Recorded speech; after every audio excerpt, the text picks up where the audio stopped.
আসসালামু আলাইকুম ওয়া রাহমাতুল্লাহি ওয়া বারাকাতুহু। সম্মানিত ভিউয়ার, সবাই আশা করি ভালো আছেন। তো আমরা এখন উপস্থিত হলাম, যে দেখতে পাচ্ছেন এই যে কবরস্থান, এই কবরস্থানের যে বিষয়টা, সেটা হচ্ছে কি একটা মরণ বান নিয়ে আমরা উপস্থিত হলাম এই মুহূর্তে। একটা এই যে দেখতে পাচ্ছেন আমাদের হাতে কাদো মাটি লেগে আছে, বা এইখানে একটা এই যে সম্পাদনা করলাম মরণ বান, আর একটা মরণ বান নিয়ে আমরা হাজির হলাম।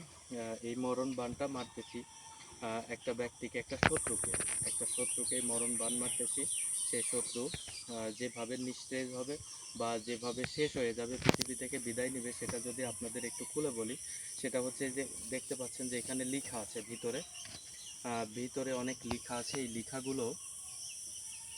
লেখাগুলো যখন আমরা আহ, এইটাই পুতুলটা এখানে কবর করব, কবর করার যেভাবে একটা মৃত মানুষকে কবর করা হয়, ঠিক ওইভাবে কবর করব। কবর করে এই লেখাটা, এই কাফনের কাপড়ের উপরে যে লেখাটা আছে, সেই কাফনের কাপড়ের লেখাটা এইখানে কবর দেওয়ার পরে যত দ্রুত এই কাফনের কাপড় থেকে লেখাটা আহ, মানে মুছে যাবে, যত দ্রুত মুছে যাবে ওই ব্যক্তিটা তত দ্রুত মৃত্যুবরণে বা মৃত্যুর দিকে ঢলে পড়বে।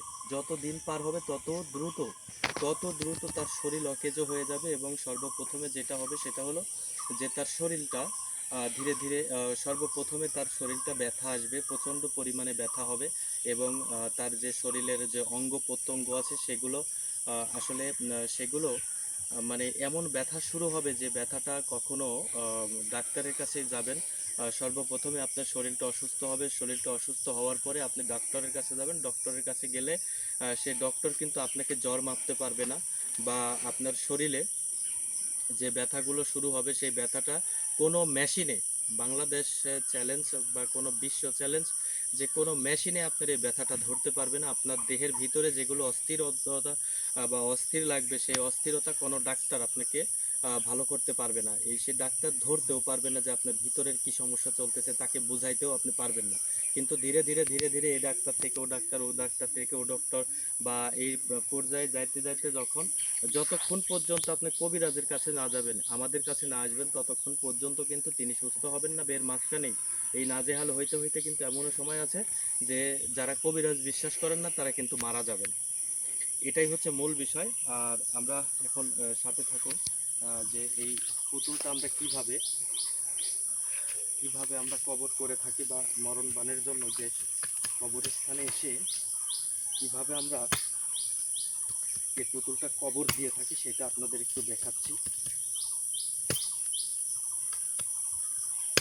বিষয়টা আসলে এই ভিডিওগুলো করা হয় না, কারণ এখানে অনেক ধরনের সমস্যা থাকে, যে এই ভিডিওগুলো আসলে এখানে করতে গেলে অনেক সময়ের ব্যবধান। তবে আজকে ভিডিওটা করতেছি যে আশেপাশে কোনো লোকজন নাই, আর এই জায়গাটা একটু নিরিবিলির জন্য অনেক দূর দূরান্তে আসতে হয়। এই দূর দূরান্তের জন্য আসলে এই কাজগুলো করাটা খুবই রিস্কি, আর এই জায়গাটা আসলে একদম কেউ আসে না, যে কারণে এখানে ভিডিওটা করে সুযোগ করতেছি।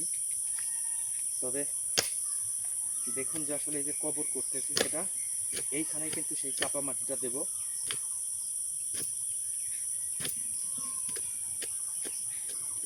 আসলে যদিও বা একটু সাইজ ভালো করার কথা, কিন্তু আসলে সময় সংকটের কারণে কেউ চলে আসতে পারে, এই কারণে কিন্তু এই ইয়েটা ভালো করে আসলে করা হচ্ছে না, যে আমরা সুন্দর করে করতে পারতেছি না শুধু তাড়াহুড়ার কারণে। কারণ যে কেউ দেখতে পারে বিষয়টা নিয়ে আলোচনা সৃষ্টি হয়ে যাবে, আর এই আলোচনা হইলেই বোঝেন তো সবই আসলে কী অবস্থা হইতে পারে।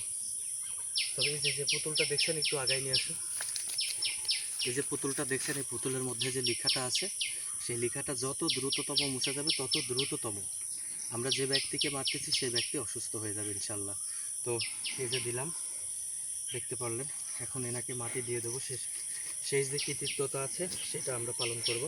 আউযুবিল্লাহি মিনাশ শাইতানির রাজিম, বিসমিল্লাহির রহমানির রহিম। মিনহা খালাকনাকুম ওয়া ফিহা নুইদিকুম ওয়া মিনহা নুখরিজুকুম তারাতান উখরা। মিনহা খালাকনাকুম ওয়া ফিহা নুইদিকুম ওয়া মিনহা নুখরিজুকুম তারাতান উখরা। মিনহা খালাকনাকুম ওয়া ফিহা নুইদিকুম ওয়া মিনহা নুখরিজুকুম তারাতান উখরা।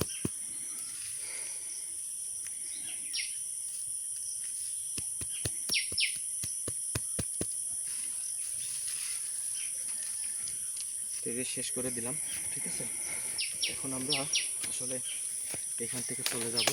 চলে গেলে যে ব্যক্তিকে আমরা মারলাম সে ব্যক্তির রাশিটাতে অতি দ্রুত, যত দ্রুত লেখাটা মুছে যাবে তত দ্রুততম ওই ব্যক্তিটা অসুস্থ হয়ে যাবে। তো এ পর্যন্ত সবাই ভালো থাকবেন, ইনশাআল্লাহ সুস্থ থাকবেন। সবারই সুস্বাস্থ্য কামনা করছি। আমার জন্য সবাই দোয়া করবেন ইনশাআল্লাহ।